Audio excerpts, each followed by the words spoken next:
Hey guys, it's me Chromox, and I'm back again on my series on how to play Taiko.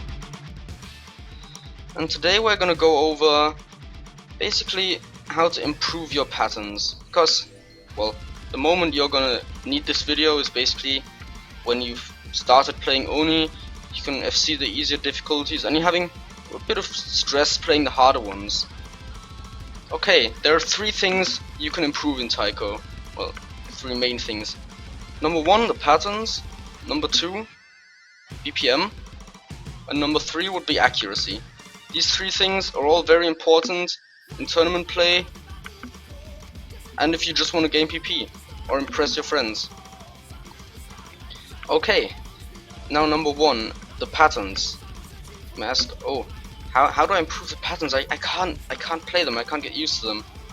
Well, there are two main methods that are in use, which are specifically used for learning new patterns, of which I know anyway. If you have any methods you use yourself or tricks you'd like to share, just leave them in the comments, be helpful. Okay, method number one, which is probably the most widely used, a lot of people do it, I also did it quite a lot, would be just brute forcing. That means you just play a map which has a certain pattern or patterns that you can't play, and you just spam that map until you can full combo it. You know, it works, it's very effective. I learned, well, quite a lot of the basic patterns for Oni and Inner Oni playing that. But at some point, well, some people may find that a bit boring spamming the same map, as do I at the moment. So now if I try to learn new patterns, I use a different method, which would be just casually playing more maps which include these patterns on the side.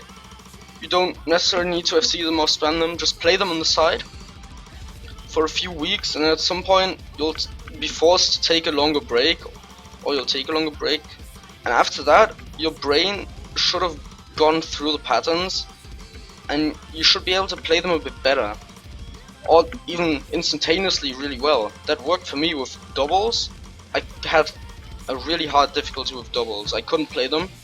I just casually included some maps in my double time plays which used doubles, and then at some point I had to go away for like 5 days or so. I couldn't play, and after that I just played maps and the doubles went like easy. I can't even explain it myself. The same happened for quads later on. So that's also an interesting method if you're too lazy to spam a map and practice that way. But one warning, if you want to do this method and you're a person who can't really play it well after taking a few days break, maybe you should stick with spamming, because, well, this method often involves just taking a break for your brain to process things, but if your hands get wrecked after that and your eyes, then I wouldn't recommend it. Okay, now we'll get to point number two, which you can improve, which would be the BPM, which, well, I've had the most time spent on improving, because I'm more of a player who plays high BPM but can't really play the really advanced patterns too well. So yeah, how do you improve BPM? Well, that's simple, just push your limits. Play the BPM you can't play. Well, not the BPM you can't play, that would be better for your hands. Just play the BPM you can barely play. The one you can pass, you know, you can get an A with maybe. And just play that. Your hands will get exhausted. If they aren't getting exhausted, then you should play a little bit something higher. And at some point after a few days of playing that quite a lot, your hands might be kind of really exhausted. That's the key, just take a break then. Your hands need to rest, and after the rest you should be able to play a slightly higher BPM. That's similar to what you do like in a gym with weightlifting, where you just lift weights, then take a few days break and then lift heavier weights. It's the same with BPM basically. Yeah, the game is equivalent of going to the gym. Okay, so you'll experience quite a few steps of this leveling up your hands in terms of BPM. I did the same. I call it just level up. And it's a really nice feeling when you suddenly can play a high BPM and you're like really happy about it. This may be a bit harder for people who don't play KDDK or use a somewhat weird playstyle, which is kind of, well, unconventional. But yeah, it will always work in the similar way. Maybe not as fast, but yeah, it'll be okay. Okay, now to the final point which you can improve, the accuracy. People may look at one player's accuracy and say, oh my god, how do I get this accuracy? I need it. Well, basically the key to accuracy is just the play count. Well, not just the play count, it's also your rhythm ability, etc.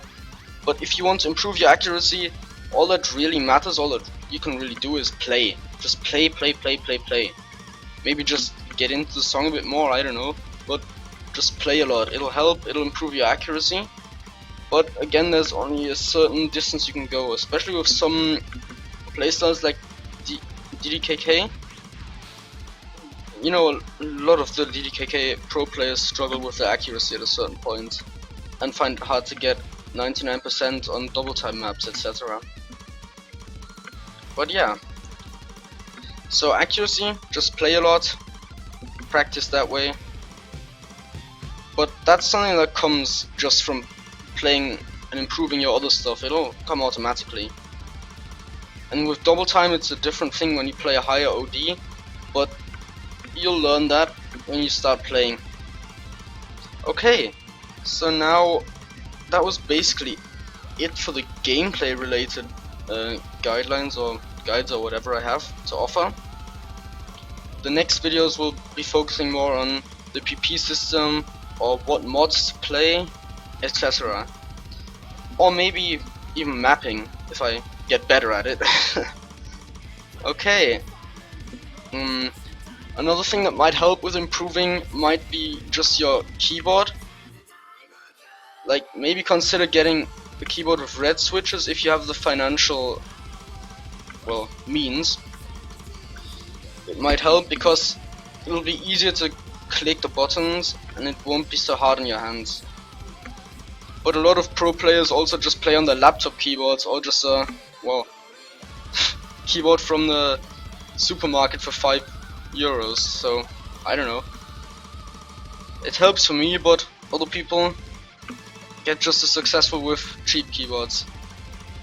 Anyway, that concludes today's video. I was happy to do this, and I'll see you guys in the next video. I hope you learned something, I hope you like this. And yeah, feel free to, well, share your opinions on the matter in the comments. I'll see you guys in the next video. Bye bye.